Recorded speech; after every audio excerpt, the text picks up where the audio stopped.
한국교회의 타문화권 선교 역사의 네 번째 시기, 팽창기에 대해서 우리가 좀 생각을 해보려고 합니다.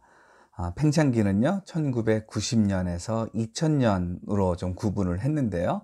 어떻게 보면 1989년에서 2002년도 이렇게 노는 것도 어떨까 그런 생각도 사실은 좀 듭니다. 자, 이 시기에는 1000명이 조금 넘는 선교사였습니다. 그러니까 1989년도에 1000명을 막 넘게 되죠. 예, 그랬던 선교사가 1000명에 가까운 선교사의 숫자로 2000년에 늘어나게 됩니다. 그러니까 좀 더 숫자를 가지고 얘기를 하면요. 1990년에 선교사가 1645명이었습니다. 그런데 2000년에는 8103명이 되고요. 그리고 단체 같은 경우도 거의 2배로 늘어나게 되는데 90년도에 74개 단체가 있었습니다. 그런데 2000년이 되면 136개 단체가 됩니다. 선교사가 파송된 나라들, 피선교지 국가의 숫자도 90년도에는 87개국이었습니다. 그런데 2000년이 되면 162개국이 됩니다. 이건 역시도 거의 2배 가까이 늘어나게 되는 겁니다. 예. 자, 참고로 1000명이 넘었던 해를 이야기를 하면 1980년도에 100명이 넘어서게 됩니다. 그리고 1000명이 넘는 연도는 1989년입니다. 그리고 10,000명의 선교사가 넘었던 해는 2002년입니다. 그리고 2만 명의 한국 선교사가 만들어진 해는 2013년입니다. 자, 1990년 이후에 어떤 일이 있어지냐 하면은 중국이랑 러시아, 소련이 붕괴가 되고 중국이 문호를 개방하게 되죠. 그러면서 엄청나게 많은 선교적 필요가 만들어지고 또 선교 동원이 되고, 그리고 많은 사람들이 중국이랑 구소련, 특별히 중앙아시아의 흔히 말하는 스탄이 붙는 나라들에 가게 되잖아요. 예, 그러면서 이렇게 엄청나게 증가를 하게 됩니다. 자, 이렇게 1000명이 조금 넘는 숫자에서 1000명 가까운 숫자가 된 것의 배경이 뭐냐 하면은, 지난번 동영상에서도 언급이 되었던 선교 한국이 88년도에 시작이 되는데, 그때 그 이후로 선교 한국에서 많은 선교 헌신자들이 배출돼서 나오고요. 그리고 이분들이 많이 선교로 동원이 됩니다. 그리고 우리나라에 신학교가 참 많잖아요. 그리고 그 신학교가 매년 배출해내는 숫자가 엄청 많았는데, 이분들 가운데 적지 않은 분들이 선교사로 동원돼서 나오게 되고요. 그리고 공산권과 우리나라가 외교를 수립을 하게 되고, 그걸 통해서 공산권은 문호를 개방을 하게 되고요. 특별히 이 당시에 중국이랑 러시아가, 소련이 물가가 엄청 저렴했었고요. 뿐만 아니라 영적 공백 상태이기도 했었습니다. 그래서 뭐라 그럴까요? 영적 필요, 선교적 필요가 엄청난 것에 비해서 오히려 접근은 좀 손쉬웠던, 그래가지고 많은 사람들이 이곳으로 가게 되고요. 그리고 94년도였나요? 93년도였나요? 우리나라가 경제 발전을 계속해서 이어져 가지고 OECD 국가에 가입을 하게 되잖아요. 예. 그러면서 그 당시에 우리가 흔히 들었던 얘기 중에 하나가 뭐였냐면 뭐라 그러나요? 지원 내지는 물자 원조 대상국이 원조 국가가 된 첫 사례다. 이런 얘기도 많이 나왔었고요. 그리고 88년도에 서울 올림픽이 있었고, 89년도에 여행 자유화가 이루어지면서 뭐라 그럴까요? 발에 묶여있던 족쇄가 풀려버린 거죠. 예. 예전에 태동기 그리고 개척기 시기에 선교사님들의 모습을 보면 이 여권을 발급받기 힘들어가지고, 예. 거의 1년 정도씩 시간 걸리고 그랬었잖아요. 그거에 비해서 정말 발의 족쇄가 풀린 것이죠. 자, 이렇게 양적으로는 엄청나게 증가하게 됩니다. 양적인 급성장은 부작용을 낳게 되고요. 그때부터 요즘까지도 언급되어지는 이 한국 선교의 문제가 두드러지게 나타나기 시작합니다. 한 네 가지 정도를 좀 생각해 볼 수가 있는데, 경쟁적인 선교 많이 들어보셨죠? 한국 선교사들이 한국 교회가 엄청 경쟁적인 선교를 한다라고 하는 건데, 이거의 원인은 뭐였냐면 가시적 성과에 대한 욕심이 있었기 때문에 그런 거죠. 그러니까 이 가시적 성과를 나타내기 위해서, 만들어내기 위해서 뭐를 합니까? 예, 단기간에 그 결과를 만들어낼 수 있는 물질을 사용하는 그런 물질 선교를 하게 되고요. 그러다 보니까 정작 필요한데 재정이 집중되기보다는 잘 알려진 데, 호소를 잘 한 곳, 내지는 가시적 성과가 나타난 곳으로 재정이 쏠리게 되고요. 그러면서 비효율적 재정 사용까지도 일어나게 되죠. 자, 두 번째, 이 한국 선교의 문제는 뭐였냐면 이 당시에 대도시를 기반으로 한 선교였다라고 하는 거죠. 선교사님들이 처음에 그 선교지에 가서는 언어 학습을 위해서, 그리고 자녀 교육을 위해 가지고 대도시에 머물게 됩니다.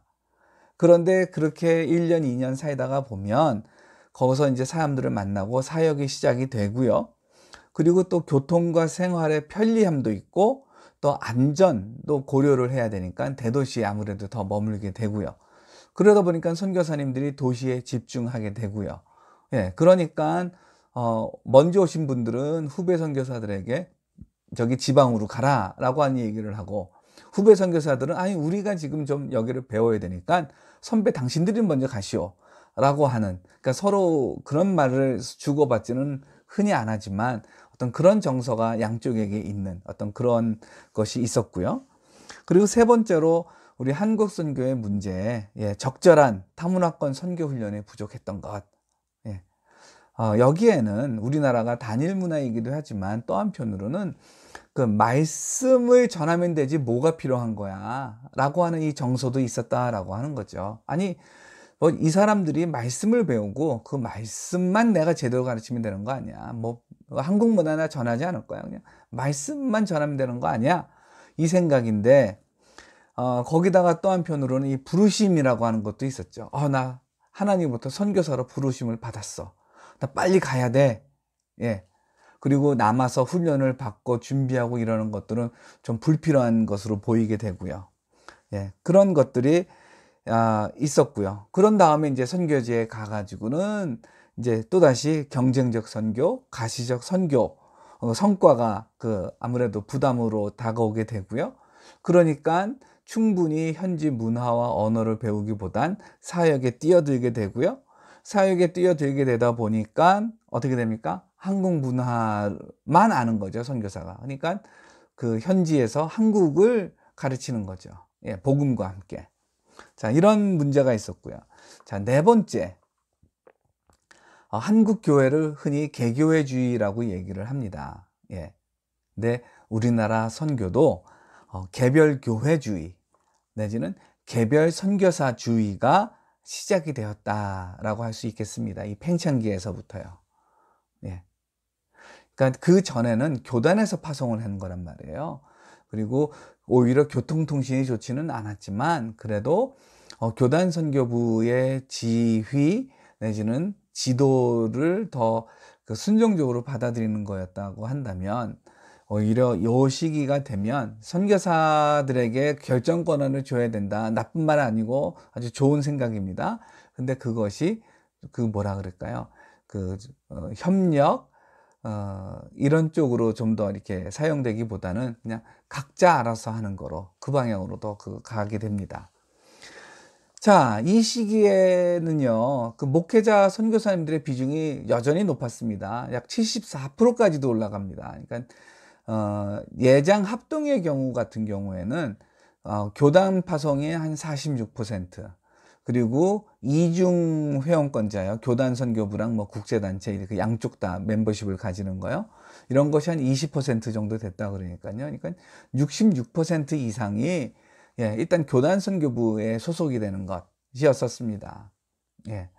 자, 그런 한편으로 교단 선교부가 뭐 이렇게 주 특징으로 나타나니까 교단 중심이었을 것 같은데요. 교단 중심 맞습니다. 그런데 교단의 모든 교회가 참여하는 건 아니었다라고 하는 것입니다. 1999년에 예장 합동에 6,496개 교회가 있었다고 합니다. 약 6,500개 교회죠. 그 중에서 6,500개 교회에서요, 285교회요. 그러니까 300교회가 안 되는 숫자의 교회가 961명의 선교사를 파송했습니다. 그러니까 6,500교회에서 300교회가 안 되는 거예요. 그러니까는 전체 교회의 약 5% 정도가 선교사를 파송을 했고요. 그리고 1176개 교회, 그러니까 약 6분의 1 정도의 교회가 선교사를 협력하는, 후원하는 그런 그 사역을 했다라고 합니다. 그러니까 5,000교회가 6,500개 교회 중에 5,000교회가 선교회는 참여하고 있지 않았다라고 하는 거고요. 그러면 이게 벌써 77%가 됩니다.